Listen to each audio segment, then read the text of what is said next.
Hello friends, હું મુંબઈથી પુષ્પા કિશોર ગાલા લાકડિયા ખાર. આ વખતે સર્જનાર મેગેઝિનનો ટોપિક છે ન્યાય અને મારું આર્ટિકલ છે ન્યાયની વાત. ન્યાયમાં ડીલ એ પણ અન્યાય જ છે. ન્યાય એટલે ઇન્સાફ, યોગ્યતા, વ્યાજબીપણું, નીતિ, સત્ય વગેરે બધા એના પૂરક છે. ન્યાય ખાલી ન્યાયાલયમાં જ નથી મળતો. ન્યાય દરેક જગ્યાએ ઉપલબ્ધ હોય છે, જેમ કે પરિવાર, બિઝનેસ, સમાજ કે પછી ધર્મમાં બધે જ હોય છે. પરંતુ મળવું કે ન મળવું એ આપણા નસીબની વાત છે. કારણ કે ઘણી વખત ન્યાય જે છે એ પૈસો, સત્તા અને મજબૂરી સામે હારી જતો હોય છે. આમ તો સમાધાન પણ ન્યાયનું સમાનાર્થી છે, પણ બંનેમાં બહુ ફરક છે. કારણ કે ન્યાય એકના ફેવરમાં હોય, સમાધાન બંનેના ફેવરમાં હોય. માટે જ ઘણી વખત ઘરના કે સમાજના પ્રોબ્લેમ કોર્ટ કચેરી સુધી ન જતા વડીલો કે અગ્રણીઓ દ્વારા નિર્ણયો લઈ ન્યાય આપવાની કોશિશ કરે છે અને સંબંધો તથા પૈસો બંનેને બચાવે છે. આ પણ સત્ય છે, કારણ કે એ લોકો સમજણથી કામ લે છે. નાનું દ્રષ્ટાંત. એક વખત એક પંડિત જંગલમાંથી પસાર થાય છે અને એ જે રસ્તેથી નીકળે છે ત્યાં સિંહ એક પાંજરે પૂરાયેલું હતું અને ભૂખ્યું હતું.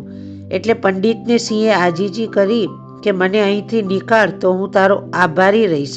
એટલે પંડિતે કહ્યું કે તું મને તો ઈજા નહીં પહોંચાડે ને? એટલે સિંહે કહ્યું, ના, હું તમને કંઈ નહીં કરું.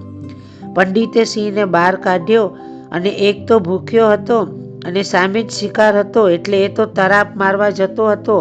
ત્યાં પંડિત બોલ્યો કે તું આ શું કરે છે? આપણી વાત તો થઈ ગઈ છે કે તું મને કંઈ નહીં કરે. મને આના માટે ન્યાય જોઈએ. એટલામાં ત્યાંથી શિયાળ નીકળે છે અને પંડિતે શિયાળને વાત કરી અને કહ્યું, તમે મને ન્યાય અપાવો, નહીં તો સિંહ મને ખાઈ જશે. હવે શિયાળ આખી વાત સમજી ગયો અને એ પણ સમજી ગયો કે અહીં બળથી નહીં, કળથી કામ લેવું પડશે. એટલે શિયાળે સિંહને કહ્યું કે હું તો હમણાં આવી, એટલે મેં તો કાંઈ જોયું નથી. મને ફરીથી બતાવો કે શરૂઆતથી શું થયું.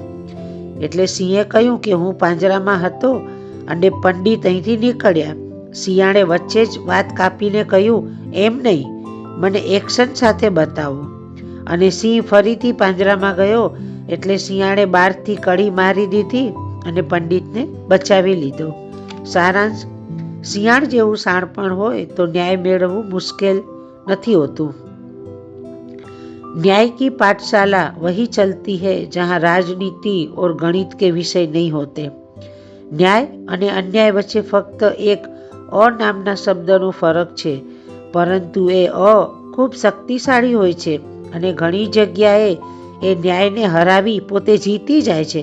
કારણ કે આ અ રાજકારણ અને ગણિત સાથે જોડાયેલો છે.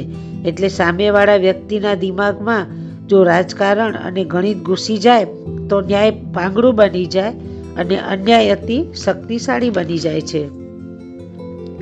આમ તો ન્યાય અન્યાય ઘણી જગ્યાઓમાં હોય, જેમ કે દીકરી વહુમાં, હરીફાઈઓમાં, ગરીબ તવંગરમાં, વારસદારોની મિલકતમાં, ભાઈ બહેનોમાં, મજબૂરીથી જીવાતા સંબંધોમાં, લુચ્ચાપણું અને ભોળપણમાં.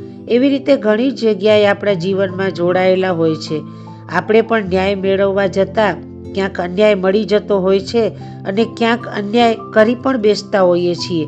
કારણ કે કોઈ રાજા હરિશ્ચંદ્ર તો નથી જ કે ન્યાય માટે વેચાઈ પણ જાય.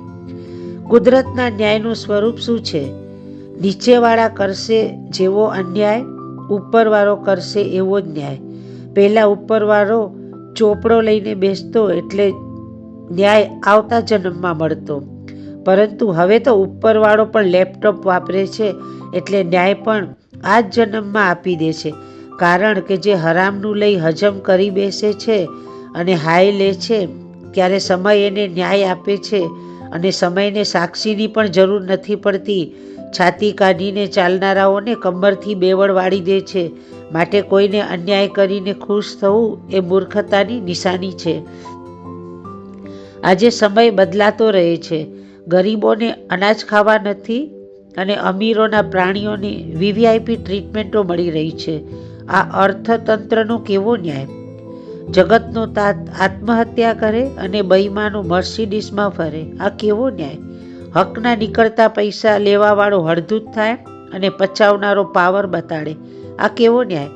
ન્યાયના નામે હજારો ફાઇલો સરકાર પાસે પડી હશે અને એ વ્યક્તિ મરી ચૂક્યો હશે. આ કેવો ન્યાય? સંતાનોના કુકર્મો ઢાંકી નાખે અને ઘરમાં આવનાર વ્યક્તિથી કંઈ ખોટું થઈ જાય તો કાઢી મૂકે. આ કેવો ન્યાય? છૂટાછેડા લેનાર વ્યક્તિ પાયમાલ કરી પૈસા લે અને બીજે પરણે. એ કેવો ન્યાય? વહુ અલગ થાય છે ત્યારે સાસુને કહે છે, મારે તમારું કાંઈ નથી જોતું, પણ દીકરો તો સાસુનો જ લઈને જાય છે. તો આ કેવો ન્યાય? વ્યક્તિ જ્યારે મરણ પામે ત્યારે એની બધી વસ્તુઓ અપશુકન લાગે અને કાઢી નાખે, પરંતુ જર ઝવેરાત અને જમીન તો રાખી લે છે. આ કેવો ન્યાય? માવિત્રોના નામની તકતીઓ લગાડે અને માવિત્રોને ઘરમાં પણ ન રાખે તો કેવો ન્યાય? સંતાન વિનાની સ્ત્રી વાંઝણી અને સંતાન વગરનો પુરુષ નોર્મલ. આ કેવો ન્યાય? ઝૂંપડીમાં અંધારું અને કબર પર દીવા બળે. આ કેવો ન્યાય? એવું તો ઘણું બધું છે જ્યાં ન્યાય ફક્ત એક શબ્દ બનીને રહી જતો હોય છે. જેમ ન્યાયની દેવીએ આંખે પાટા બાંધ્યા છે, એમ સમાજના અગ્રણી કે ઘરના વડીલો આંખે પાટા બાંધી લેશે તો ક્યારેય ન્યાય નહીં મળે અને અશાંતિ ઊભી થશે. છેલ્લે અન્યાય આચરવું નહીં, સહેવું નહીં, આચરવા દેવું નહીં, એ પણ ન્યાય જ છે. અસ્તુ.